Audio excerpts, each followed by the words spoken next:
Bir defa cezalar caydırıcı. Yani asgari ücretin daha bir ay öncesinde 11 bin lira olduğu, şimdi 17 bin lira olduğu bir ülkede 2 bin liralık, 3 bin liralık cezalar, hatta daha fazlası da var, tabii ki caydırıcı. Cezadan çok cezanın az yazılması, yani denetimlerin az yapılması caydırıcılığı ortadan kaldırıyor. Yani ceza yiyenler için cezalar yeterli miktarda var. Ama hata yaptığı halde ceza yemeyen insan sayısı çok fazla. O nedenle belki bunu artırabilmek lazım.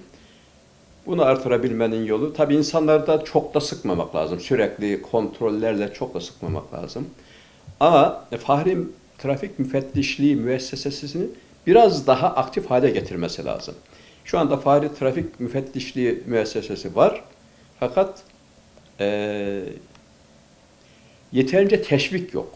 Fahri Trafik Müfettişlerinin görev yapması için devlet tarafından yeterince teşvik ve taltif yok.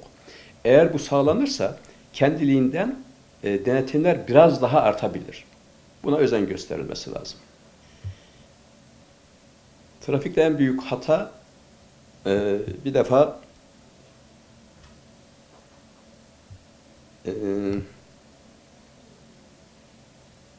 kişiler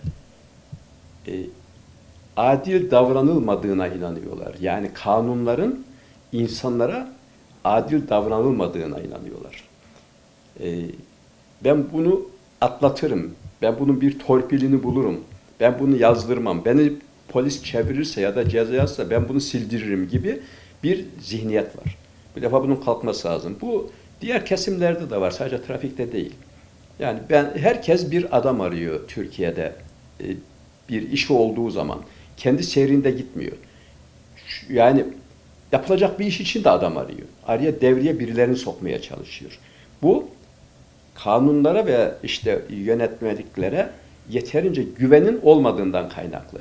Ya da kanunları işleten memurlara yeterince güvenin yerleşmemiş olmasından kaynaklı. Ben işimi bir şekilde hallederim diye düşünüyor. Bunu trafikte de aynı şekilde düşünüyor. Önemli değil diyor. Ben diyor geçerim diyor. Ceza yazılacağını bile düşünmüyor. Bir şekilde atlatırım diyor. En büyük sebebi bana göre bu. İkincisi, trafikte maalesef alkollü, uykusuz ve yorgun araç kullananlar çok fazla. Buna çok dikkat edilmesi lazım. Eğer bu dikkat edilmezse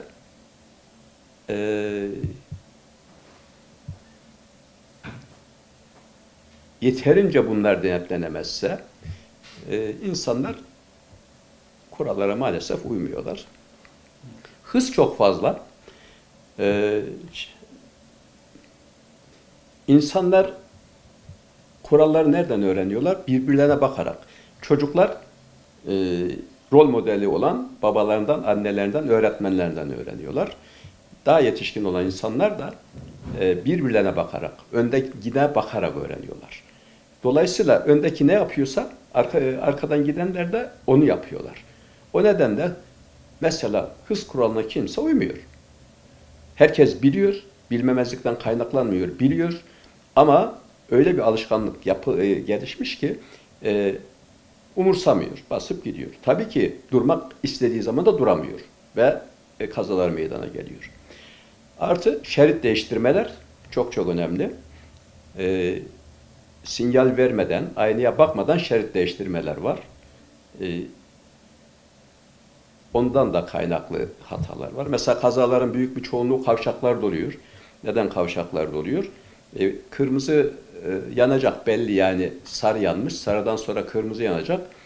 Sarıyı gördüğü halde kırmızı yanmadan ben geçeceğim diye hızını artırıyor. Halbuki hızını yavaşlatması lazım. Sarıyı gördüğü anda hızını yavaşlatması lazım. Tersine artırıyor hızını. Yan taraftaki de gene sarıyı gördüğü zaman acele ediyor. Yeşilin yanmasını beklemeden çıkıyor. Kavşakta birbirine vuruyorlar. Dolayısıyla herkesin kurallara tam uyması lazım. Bir de telefon kullanımı var biliyorsunuz. Telefonu da kesinlikle insanların kullanmaması lazım direksiyon başında. Ama ben kendim bizzat görüyorum. Herkes kullanıyor. Bunun bir şekilde önüne geçilmesi lazım. Bunların için de kamu spotları çok önemli. Televizyonlarda özellikle ana haber bültenlerinden önce veya da dizilerden önce mutlaka kamu spotlarının yayınlanması lazım. Güzel kamu spotları hazırlanması ve yayınlanması lazım. Kamu spotu yapıyorlar. Mesela kanun bunu öngörmüş. Gece yarısı yapıyor. Saat 2'den sonraya koyuyor mesela televizyon. İşine gelmiyor. Yani herkesin izlediği saatlerde koymak onun işine gelmiyor. Ama biz bunu zorunlu tutmamız lazım.